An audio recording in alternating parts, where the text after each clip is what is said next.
They have ruled that the government's decision or policy of deporting asylum seekers to Rwanda is unlawful.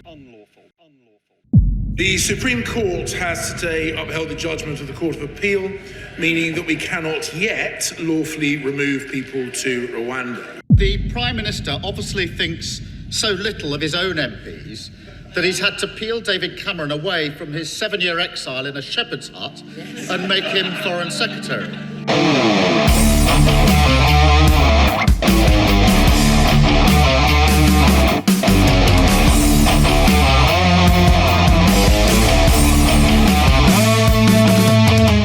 Yo, yo, yo! Ladies and gents, welcome back to Aid Thompson and Other Disappointments.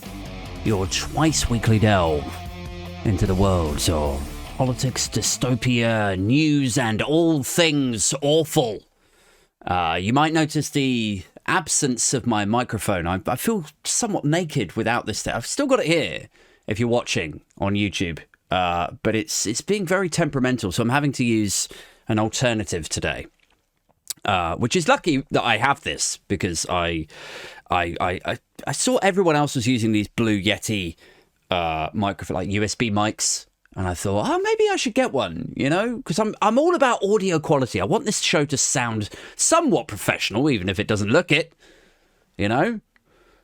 So I got one about 6 months ago, and it's just sat there doing nothing for months until Here's the thing, guys, is it always looks so messy in here, doesn't it? It's like there's boxes of old materials and stuff in the background. And anyway, yesterday, I finally bit the bullet. I was like, I'm just going to tidy up in here, which if any of you who have ever conversed with my girlfriend, you will know how rare that is. How, like, here's my threshold up here in terms of what I can deal with mess. I'm like, all of that can wait till later. I have such a finite window of time that I can actually dedicate to producing content, writing, editing. So, I'm not going to dedicate my sort of spare hour this day or that day to tidying. Are you crazy? You know, I've got priorities here. The world needs to hear my story. So, anyway, yesterday I hit my threshold. I was like, I'm just going to tidy up. So I had a really good tidy out here. But I don't know what I did. But somehow I appear to have changed the acoustics of this room. And it has grossly impacted the quality of my favourite microphone. I'm not sure what I've done, how I fix it. There's a myriad reasons why it's really tricky to fix whatever this problem is that I've created. But anyway, luckily I've got this thing to tide me over in the media. You see, this is why I don't tidy, because it seems like a good idea, doesn't it? Seems like it might fix a few problems, Ed. You might find some stuff that you've been looking for a long time. You might have peace of mind because, you know, tidy house, tidy mind, all of that stuff. But no, what it does is it yields other problems that I am not, like, anyone can fix a problem like tidying your cabin. Anyone can fix, that is a problem, but it's entirely fixable. Who's going to fix my mic now? Dear listeners. After the solution of, well, you better keep the cabin tidy. After the solution to that is, like, fixing it. Well, fixing it caused this problem. Now let's fix this. Who's going to help me fix my favourite microphone? So anyway, we are where we are. We've got this Blue Yeti thing. Right, what are we going to talk about today? There's a load of stuff, isn't there, in the news that really, really, really, really we need to cover. Suella Braverman's bomb that she dropped last night. That letter, that supposed resignation letter, even though she got sacked. I don't know how you spin that one, you know? Did you lose your job, Sue? Yeah. Well, no, actually, I mean, I resigned. I published a resignation letter. Well, did they sack you before? Well, yeah. Right, okay, well, it's not a resignation letter, is it then? That's just... What is that? That's an angry note that you send to an ex. You know, full of vitriol and hate. And yeah, just so you know, I faked it every time. It's that sort of vibe, isn't it? It's the shitty thing you want to say to the person who's just rejected you. That is the nuts and bolts of this. So can we stop calling it a resignation letter already? So there's Suella's resignation letter, and then there's this, the Rwanda verdict. That's a big thing. We can touch on a Rwanda verdict for a moment. So there's a load of stuff I sort of want to touch on with this, but a lot of it I already touched on in the TikTok, like the YouTube thing that I uploaded this morning. Because, okay, so for me, the nuts and bolts of this are that this was an inhumane policy from the get-go, okay? The idea that you could take people who were just looking for asylum, like focus on that word for a minute, asylum, safety, refuge, refugees, right? Like they're looking for safety. They're coming from, in theory, war and persecution, oppression. And we know that statistically, these people are, by a huge majority, found to be legitimate refugees. So they arrive here on our shores looking for refuge. And then this policy sought to ship them off to a third country. Stuff them all in a plane, fly them away, there's somebody else's problem. And then it was challenged, and so the flights were grounded. And then the government appealed, and it went all the way up to the Supreme Court, who have now said, yeah, like, you can't... what are you doing? Like, these people are fleeing war, famine, persecution, oppression, and you're just going to stuff them on a plane and fly them off somewhere else? What, because you paid somebody to look after them? So... it was inhumane from the outset, and now it feels like campaigning lawyers, human rights types have won, in quote. But it's like we're snookered, we're cornered, because now that the European Court of Human Rights have stepped in and said, nah, you can't do that. Obviously, Rishi Sunak's lot will say, well, this is exactly the problem with the ECHR. Meddling in our domestic affairs. We left the EU for a reason, and Brexit and sovereignty. So that's it. For the next general election campaign, we want sovereignty and we want to be able to govern our own laws, and we don't want you lot meddling. And so then that will be this sort of new culture war thing, and it's going to be insufferable. Had we lost, then we would end up with this inhumane policy. So it's lose-lose, Whichever way it swung, Team Sunak, or rather, the hard right of the Conservative Party, kind of win in some way, shape or form. And as I touched on in this morning's TikTok, the reason, I think, that they are so keen to leave the ECHR is because your Dominic Raabs, your Liz Trusses, your Jacob Rees-Moggs, all of these people, no matter how posh the accent, no matter how high-priced the education... they've all got this ignorant idea drummed into their head that the reason that the UK suffers from a productivity problem, the reason that it can't compete on the global stage with the likes of China and India, the reason that we can't see growth is because Brits are just bloody lazy, guys. You're just all sat at home watching This Morning and Location, and... you just can't be bothered to get up and do a bloody good day's work, can you? You're just lazy, you lot. Everyone's sitting at home on benefits. Oh, doesn't it make you angry? Like, this is the idea that they've got in their head. And we know that that's their idea because they pen these pamphlets about it. Dominic Raab and Liz Truss were co-authors of the same pamphlet. Liz Truss was caught on a hot mic saying how lazy Brits were. And how we would do well to ape some of the policies seen in China. China, who have boomed economically based on sweatshops, So how does this relate to the Rwanda policy aid? Well, because the Rwanda policy has been overruled by the ECHR, and the ECHR also oversee employment rights, labour laws.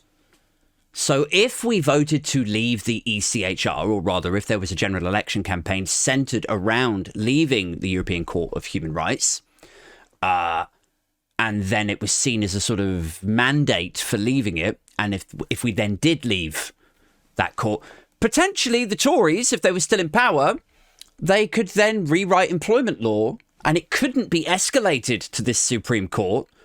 And the governing party could then say, well, I hope you enjoyed your maternity leave. I hope you enjoyed your sick pay and your maximum number of hours per week. All of these labour laws that people fought and spat and bled and died for. I hope you enjoyed them. Consider them like a little holiday, if you will. But very much that was a blip. Now it's back to Victorian working conditions. No such thing as a weekend anymore. You thought 2 weeks paternity leave was like not enough. Try going with none. You don't get any now. Straight back to the office for you. So yeah, I think that is why we're seeing this sort of narrative spun. Why this rhetoric is being amplified about leaving the ECHR, because a lot of the Conservatives have interests in companies, and whether they associate working conditions and labour laws directly with productivity and therefore profit and dividends and all of that, I can't say for certain. But I can say that if we deregulated employment law, if we left the ECHR, there is, I think, quite a high probability that a lot of your Desmond Swains, a lot of your Dominic Raabs and Liz Trusses would be campaigning to make people work. Like, it will start off soft. It will start off with like, well, you know, if we want to compete with the likes of China and India, I don't think it's unreasonable to ask people, for the benefit of the nation and to get back to growth, to work every third Saturday. You know, your employer is now empowered to ask that you work every third Saturday. It will start off little like that, and you'll be like, well, you know, I guess it's not so bad if I work one Saturday out of 4, and then they'll up it to 2. Oh, now I'm working half of each Saturdays every month. Oh, that's inconvenient. I mean, I liked going out on a Friday night and seeing my friend, but I guess if it's for the good of the country, I guess I could do that. Then they take your sick pay and you're like, God, really don't want to have to work while battling COVID and, you know, coughing my guts up, and I've still got this hernia, and it's actually incredibly painful for me to make it into the... But I guess if it's for the good of the country, I guess like, it will start small and it will escalate to a total or near total erosion of your workers' rights that until now were protected by the European Court of Human Rights. It'll be slow, it'll be subtle, just like the erosion, or rather the rhetoric around leaving the ECHR. That has gradually amped up, hasn't it? Like, think back to the Brexit debates, the referendum campaign. Think about how subtle that conversation graduated and crescendoed. Like, originally, it was a conversation about just leaving the European Union, wasn't it? There was never really any discussion around leaving the single market or the customs union. I think even quite famously, Nigel Farage dismissed it, didn't he? I'm pretty sure he said, like, look, nobody's suggesting that we should leave the single market.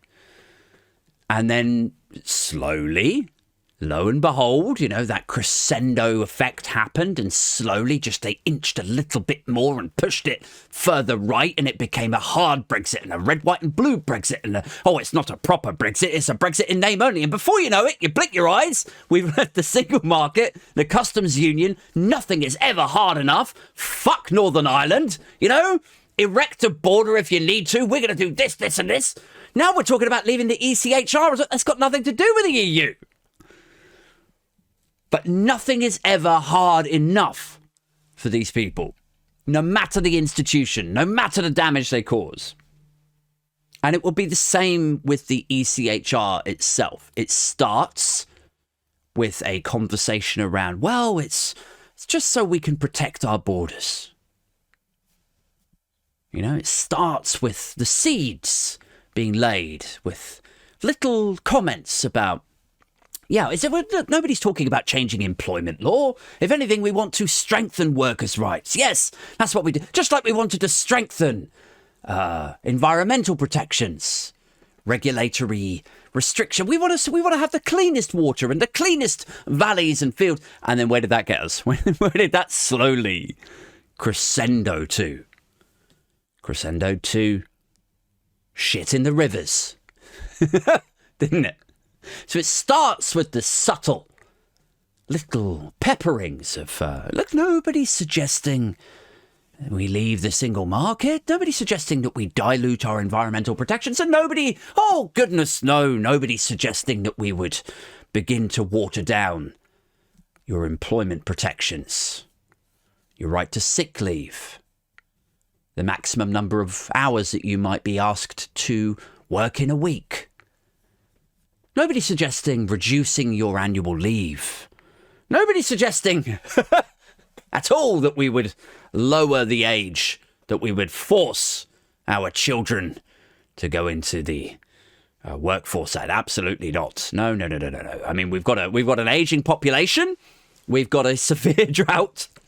We've got a labour shortage at the moment. We can't force people to go back to... Here's the thing that gets me, though.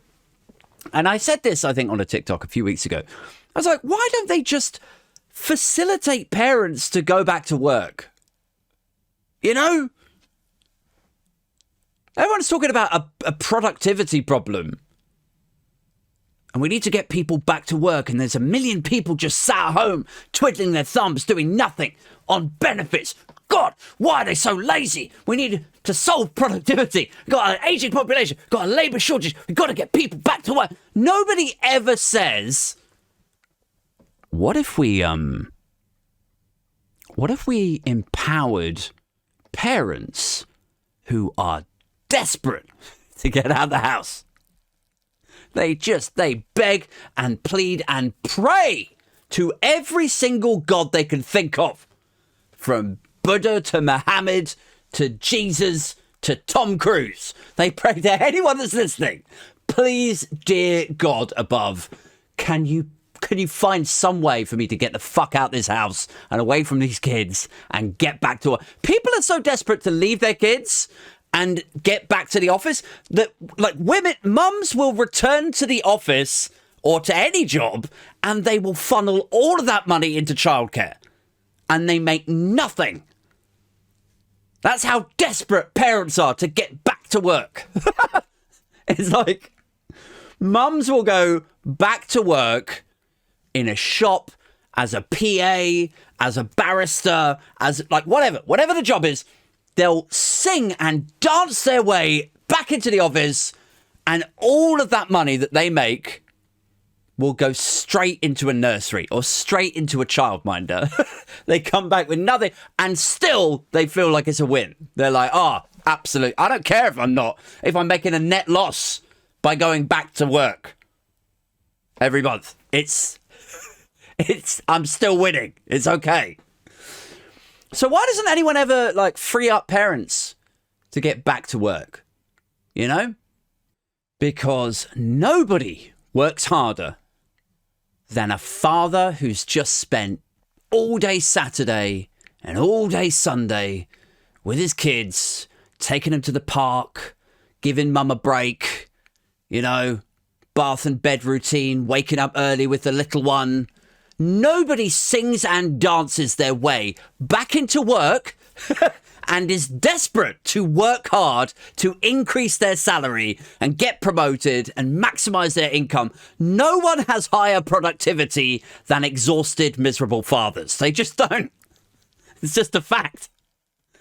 I've worked harder since I became a father in 2016 than I've ever worked in my entire life before. All of the years before combined, compare that to the last 7 years, and it's not even close. It's like as soon as I became a dad and childcare robbed me of all of my disposable income. Well, between that and the mortgages exploding. But, you get my point. Once I had to write checks out every month to the nursery and it went up like 700, 800, 900 pounds a month. Imagine that. People that don't have kids don't understand how expensive childcare is. It is astronomical. It is insulting. It's offensive. when you get the invoice through. Yeah, Mr. Thompson, this is the charges for the next month. It's £913, 77 pence. 900 quid! 900 for one kid to go into childcare. Like, if you got two, you are omni-fucked with two kids. Having children is a luxury, opulent item now. You see people walking down the street with a couple of kids. You're like, oh my God, they must be loaded. And of course, the irony is that they are not, you know. They might have a large amount of cash coming into their current account once a month. But rest assured that money goes out very, very quickly. You know, like, sometimes I talk to my mum about what I do now for my day job. And, you know, I've come quite far in the last few years. And, you know, sometimes she's quite proud of me. She's just like, oh, you're doing pretty well then, aren't you? You're doing okay. Oh, if that's what you're on. Well, yeah, your take home must be pretty good. Things must, like, you can't be that hard up then if that's your take. I'm like, that's not even my money. I'm just the custodian of that figure. I'm like a sort of conduit. The money comes in from my employer and it goes straight out to the childminder. It's like I temporarily glimpse it as it shoots past my periphery. My childminder's got a fucking Porsche. Do you know that? My childminder is balling. She's making it rain in the Cliz-up. It's incredible, the lifestyle that childminders must be able to facilitate for themselves. So yeah, if you want to increase productivity and get back to growth, why is nobody campaigning on freeing up, you know, and allowing parents to get back to the office? Because nobody works harder than exhausted, miserable mums and dads. I think for dads, it's like, you know, when I became a father and the invoices started to come through and I saw how broke I was going to be off the back of sending my kids into nursery, you know, freeing up my partner, my girlfriend, to be able to go back to work. But like her money coming in it's not even close to how much the childcare now costs with two kids. But like when I saw how much this was costing me, I've never worked harder in my entire life. And there's something so darkly funny about, like, because people observing from afar, like my mum or my brother or like whoever, they must go like, you know, as soon as he became a father, you know, he realised what was important and he just wanted to provide for his family. And that's why, you know, he really changed. As soon as he became a dad, he was like, right, no more fucking about. I'm going to work hard and I'm going to provide for my family. Good old Aid. He really turned a corner. That is not what happened. That would be a nice story if that was... Well, I wish I was that guy. I wish I had changed. You know, like a baby comes out of your girlfriend or wife's vagina and then there's just some moment of clarity. You're like, oh, wow, I see what's important in life now. Now I've just instantly, totally changed. That is not what happened. I wish that was me, but it's just... it is not. That's a lie. Here's what happened is I saw how much the childcare cost and how broke I was like, I cannot afford to live on that. I want to get back to my old lifestyle where I can afford to go to the pub and see my mates, where I can afford to be included on the odds, you know, engagement party or stag weekend. Fuck me. I've been to like 2 stags in my entire life. Do you know how much fun and holidays and stag stuff and other shit I just haven't been able to afford to be included in since I became a dad? So yeah, there's an increased work ethic when you have kids, but no, it's not powered by this sort of moment of clarity. It absolutely comes from this, like, I need to work hard and maximize my income, and hopefully one day when I'm on 400 grand a year or something, I can afford the childcare that we need and I can go away on holiday. And anyway, so yeah, it's perhaps not as admirable as people might perceive. So what the fuck was I talking about now? Yeah, so childcare. So free up the parents, get them back to work, increase productivity. But it's funny, isn't it? Because they really want productivity. They really want growth. But if you ask them really nicely, in as posh and plummy a tone as you could muster, if you said, excuse me, Dominic, excuse me, Lizzie, I've been thinking, right, we all want growth. We all want to solve this productivity problem. You know, we all agree that British people should work harder and somehow we should increase productivity and growth and blah, blah, blah. Right, we're all in agreement? Yes, that's right. Yes, why? Get to your point, Aid. Right, well, I was thinking, if we freed up parents to get back into the workforce, that might get us some growth. The hate runs so deep that they want productivity, they want growth. But if you ask them to free up single mothers to do it, you know, or to help people with some sort of socialized childcare system, then that is just a step. They're like, oh, no, it's I do want growth. I want growth. I want to increase productivity, but I just can't bring myself to help people. I just can't. That feels like a handout, Aid. Well, yeah, I mean, it sort of is, but it's a handout with a means to increasing productivity. Like, it's been costed. There's been studies into this, Dominic. Lizzie, please just hear me out. If you spend £10 on childcare, you get 15 back into the economy, or something like that. I don't know. I don't have the studies to hand. I told you before, this isn't a very well-prepped podcast. It might sound professional with the work I put into the audio and the visual and stuff, you know, but it's not. I promise you it's not. But the point stands. If you put money into childcare and you free up parents, they go out into the economy, they earn more, it's taxed, they spend more. It comes back on you guys. It's growth. It's what you say you want. Yeah, I mean, we do want growth, Aid, but just not like that. Well, how do you want it then? You say you want growth. You say you're all about productivity. How do you want to get there? Right, well, I was thinking, it's sort of similar. It's a bit like freeing people up to go back into the workplace. But I was thinking, we make prisoners work 17-hour days for various corporations who would probably donate to the Conservative Party. So that's one workforce. It's an untapped resource we should definitely consider. But also, we could lower the minimum working age to about 12 or 13, I think. I mean, if you're 12 or 13 years old, you're old enough, aren't you? You're old enough to learn some skill. You're old enough to know what you're doing. Oh, right. Okay. So if they're old enough to know what you're going to give them the vote as well? No, you listen to me, you insolent little prick. They're not old. No. They'll be old enough to go down the mines and to work in sweatshops. Great British sweatshops. But no. They. They'll be taxed to the hilt. But no, we are not going to give them the vote. Just to be perfectly clear on that. I mean, that's where I can see this sort of stuff heading. It's like, a dilution of workers' rights, and it would be subtle. And still, this country will be so fucking stupid. They'll cheer it on.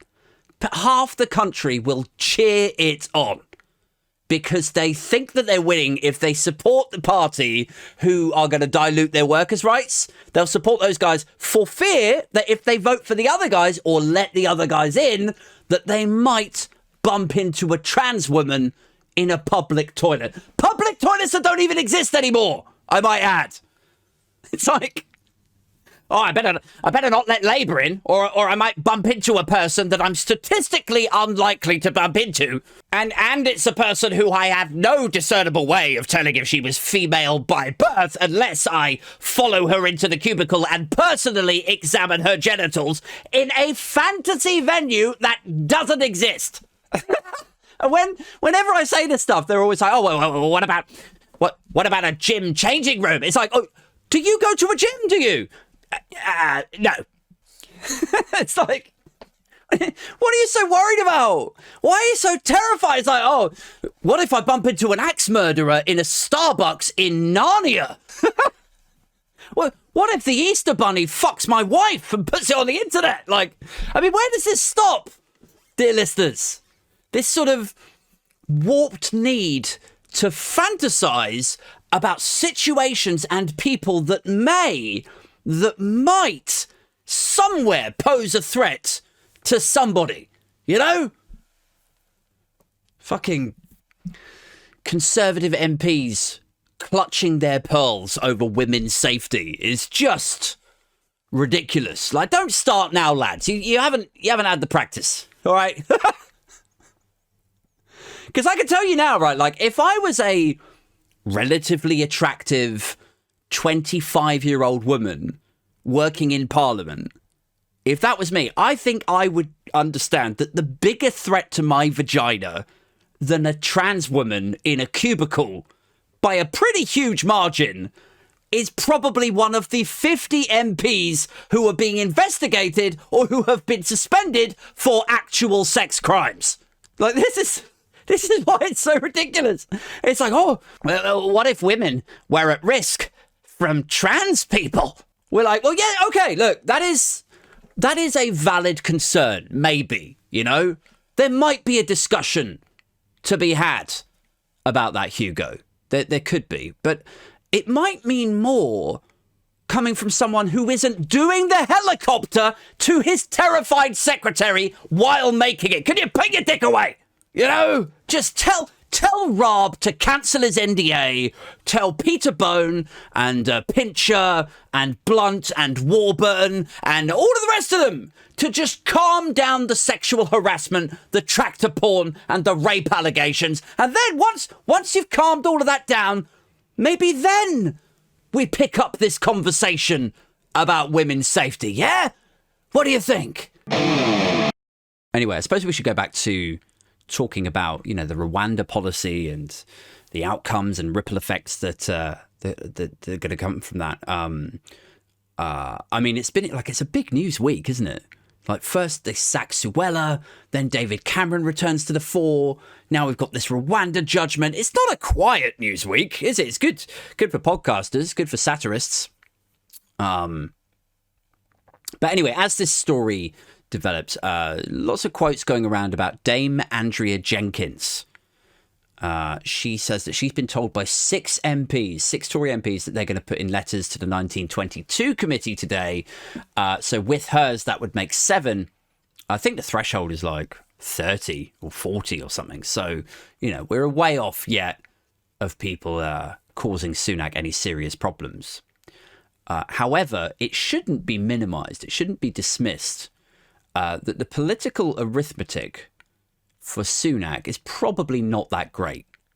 You know, when you consider that Boris Johnson, in his first couple of months as Tory leader, as Prime Minister, basically culled all of the moderates, right?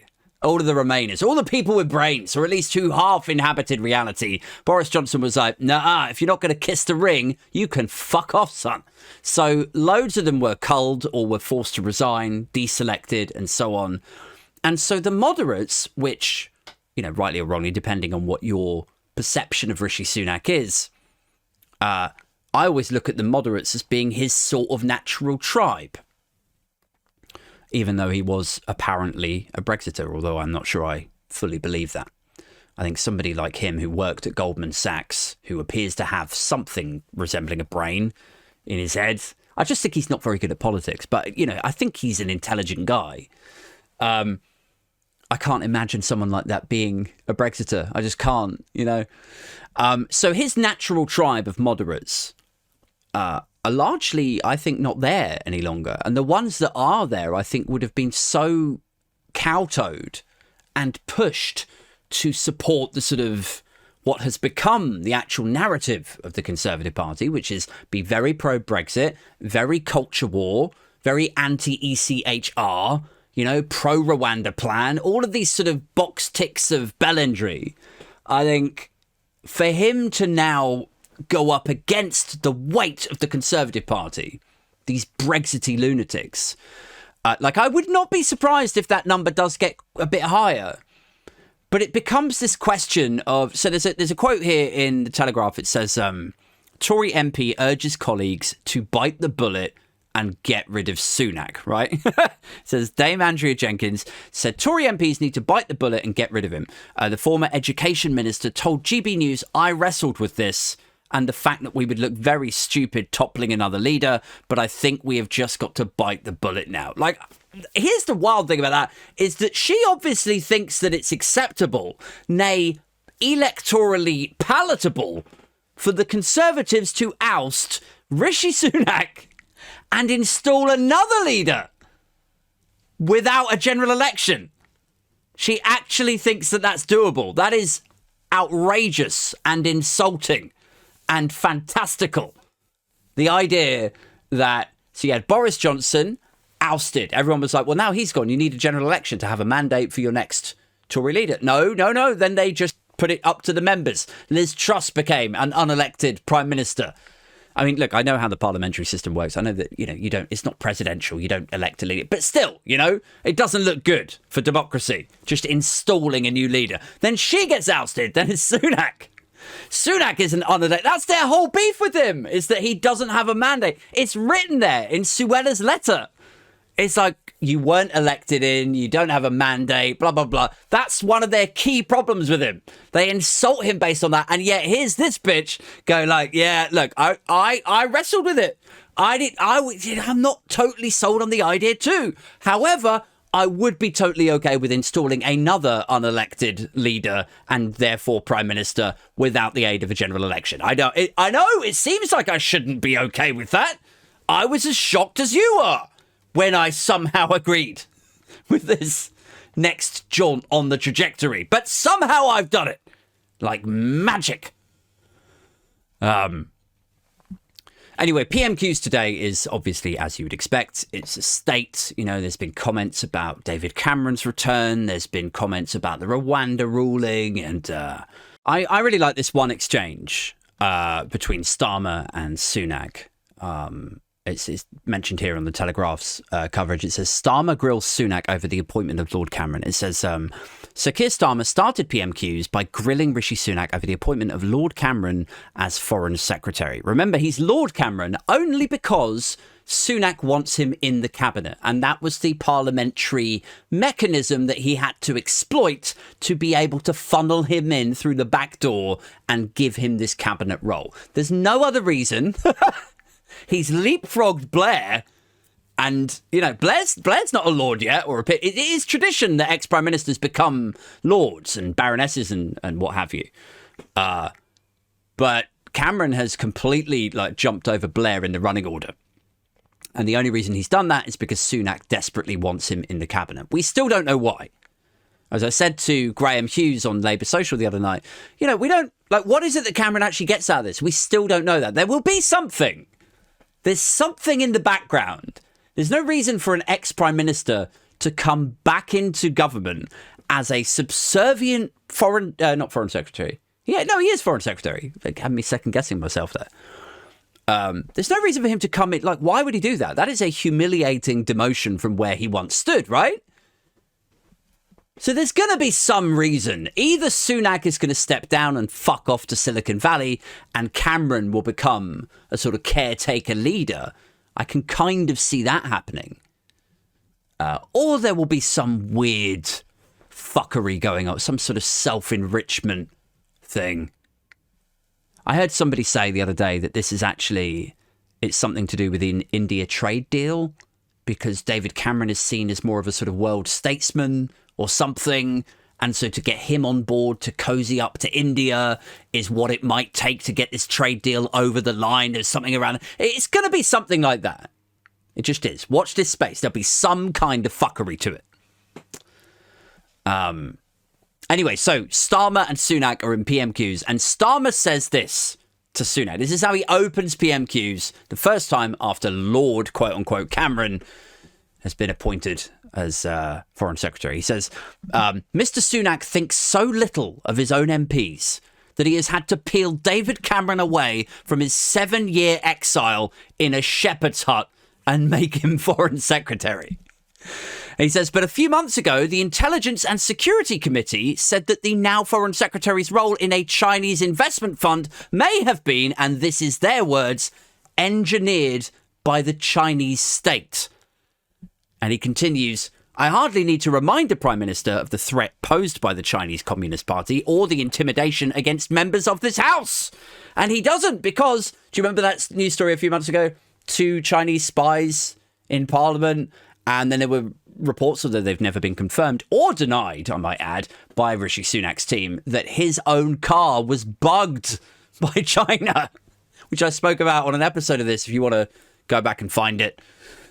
So anyway, he says, so when will he instruct Lord Cameron to give full public disclosure of his work for Chinese interests?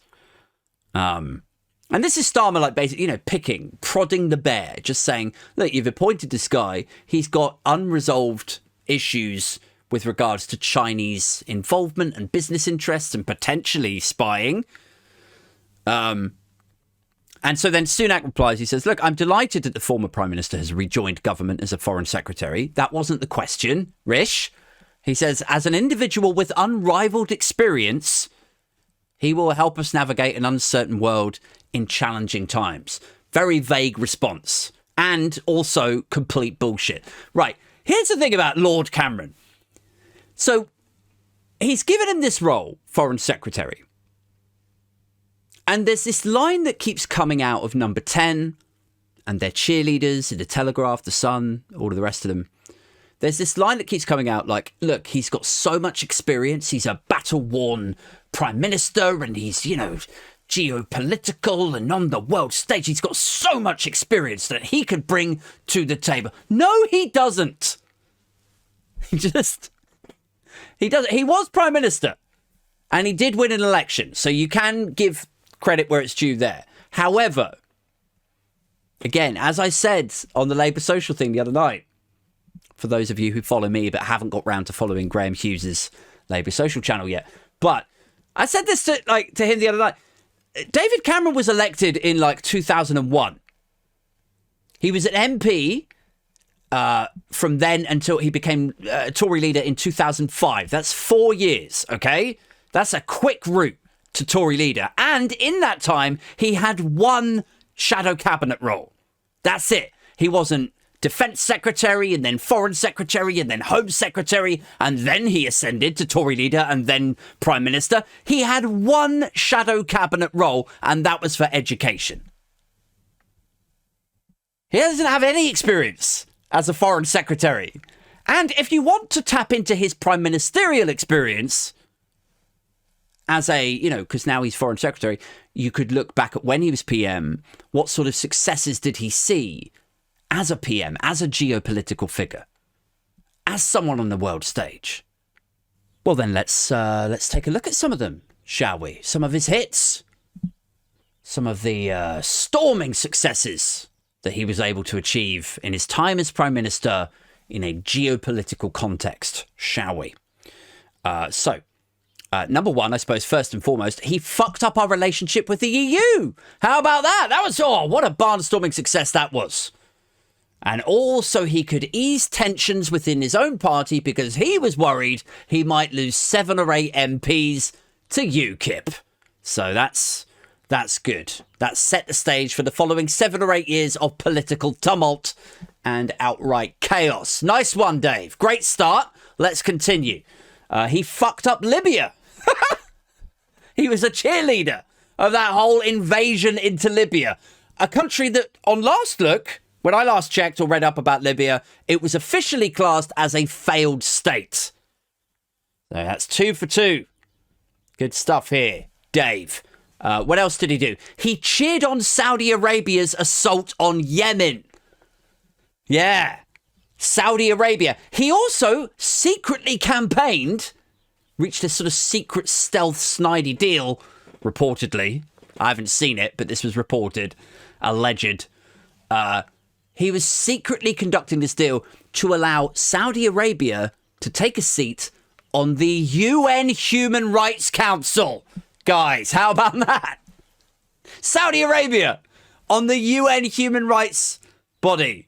It's just ridiculous. Saudi Arabia, look, admittedly this happened afterwards, but Saudi Arabia are the country who beamed the live massacring, the live butchering of a Washington Post journalist through to their heir apparent. He butchered a journalist, and then presumably he scuttled off to take his seat on the UN Human Rights Council. So, yeah. What else did David Cameron do? He cheered on BAE. That's a British defence weapons arms manufacturing corporation. He cheered on BAE's arms sales that were used by Saudi Arabia to blow up civilians in Yemen. So that's further geopolitical instability. If you think about it this way, right? Libya and Yemen, you got all these people fleeing war, fleeing persecution, the bombs, the drones, all of it. They're fleeing that, and then they're rocking up in Dover, right? So even if you're a Tory cheerleader, even if you love the Tories, you love a bit of war, you love a bit of flag waving and successful British commerce in the shape of BAE, even if you're of that ilk, right, you should still have a problem with David Cameron. Because when he starts these conflicts, or when he furthers them, or turns a blind eye, or signs off the BAE deal to Saudi, when he does this, it's creating conflict, which creates more refugees, and then they rock up in Dover. And the number of asylum seekers just explodes, and that's the thing that you're angry about. So you should hate him too. Like, how is this CV, the Libya stuff, the Yemen, the Saudi stuff, breaking Europe, how is any of this close to a suitable candidate for Foreign Secretary? Like, when they said, oh, we're going to make David Cameron Foreign Secretary, I thought it was a joke, you know? I thought you couldn't find anyone less credible? Really? You couldn't find an old Tory that was less credible? Like, was Jeffrey Archer busy? Was he? Christ. And David Cameron will be returning to frontline politics next week as it... Oh my God, did he forget to shut down a hospital or something? I mean, like, how is his CV anything close to suitable for that role as Foreign Secretary? Like, it's as bad as when they made Tony Blair Middle East peace envoy. Remember that? And 1,000 satirists were like, oh, God, no. How are you going to make David Cameron Foreign Secretary with his geopolitical CV in the... I mean, I suppose in a weird way, like, it is unrivaled experience, isn't it? Like, nobody's ever fucked up that bad before, Dave. I mean, it's you, like, you and Blair is basically the choice there. Putting David Cameron in as Foreign Secretary and, suggesting his world stage credentials are sufficient expertise to justify it is just mind-boggling, isn't it? His backstory, his CV, his credentials is just like... It's like making Maxine Carr the director of a car wash. You know, and when people are like, well, I don't know if she's got much experience in running a car wash, and I'm like, what are you talking about? She's got unrivaled experience in cleaning a car out. Oh no, come on, Aid. No, that is too near the knuckle. That is just beyond the pay. What? No, I'm serious. It was spotless when she was exercising her expertise. Anyway, look, guys, that's enough for this one. I'm going to be back with another solo show. You're going to get 2 of them this week. And then Friday night, I've got Graham Hughes from Labour Social. He's going to join me as my guest Friday night. And we're going to be putting the world to rights over its many wrongs and making sense of the senseless, as per usual.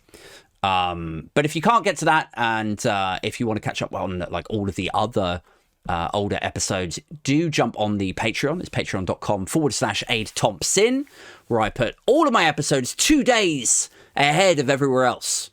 So everything goes on Apple and Spotify and YouTube and all the rest of it. But I always put episodes up on Patreon 2 days before everywhere else. You also get first shout, first dibs at live show tickets. And we're doing London meetups. I've done 2 of them so far. I'd like to do one more. I don't know if I'm going to get a chance to do it before Christmas now, so it might be more of a January, February thing.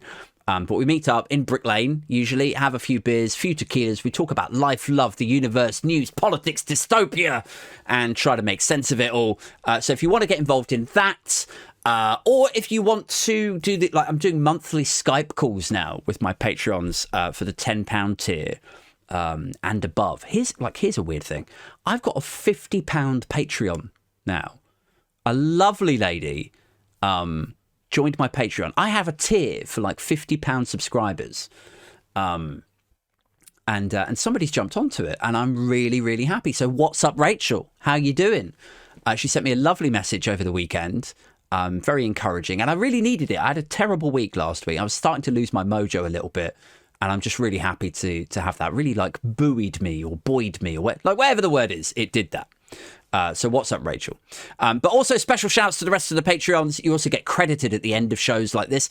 So big what up to Bowman, Kai, Chris, David, Martin Maracas, Mojo Sabian, Oliver Stevens, Peter Del Monte, Pingu, Stuart, T-Rex, Aaron, Alex Suter, Alex Tooth, Jeff McGow, Mark Harris, Ned Berg, Ricardo, Sarah, and Simon. Thank you so much, guys. Big shouts to you all. I'm looking forward to seeing all of you at the next live show. Not sure when that's going to be yet. Got to catch up with Danny Price probably tomorrow night. Until next time, take care of yourselves, and I'm out this motherfucker.